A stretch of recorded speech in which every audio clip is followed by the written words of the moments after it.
What is the source of the River Nile?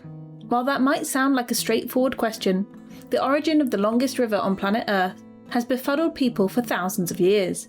Even today, in an age of prolific satellites and geophysical know-how, the romantic conundrum of the Nile source is still not as simple as you might assume. The ancient Romans had the proverb, nili capulet quaere, which is Latin for to search for the head of the Nile.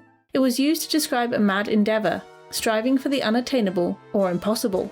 Never one to turn down a challenge, the Romans did actually attempt to find the source of the Nile in a mission launched by Emperor Nero in 60 to 61 CE. With the help of Ethiopian guides, a small group of the emperor's personal guards headed down through Africa along the Nile into the unknown. It's unclear where they ended their investigation. Although it's said that they did reach a significant body of water they believed was the source. Some say this was a gorge near Juba in present-day South Sudan, while others believe they reached further south in Uganda around the Murchison Falls. Either way, they ultimately failed to solve the mystery.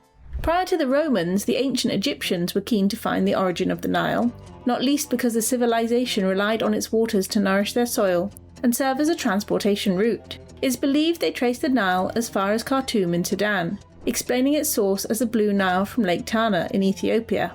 An expedition ordered by Pharaoh Ptolemy II, Philadelphus, who ruled Egypt in the 3rd century BCE, reportedly determined the source of the Blue Nile may originate in the Ethiopian mountains.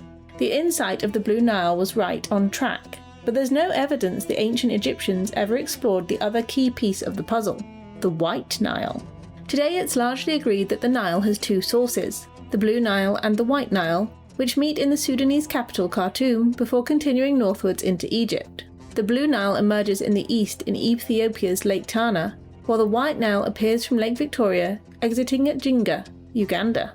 That's why Lake Victoria, Africa's largest lake by area, is often credited as the source of the Nile. However, even this point is more complex than it first appears. Writing in the magazine Geographical in 2016, renowned adventurer Sir Christopher Ondaatje explained that Lake Victoria itself is a reservoir fed by other rivers.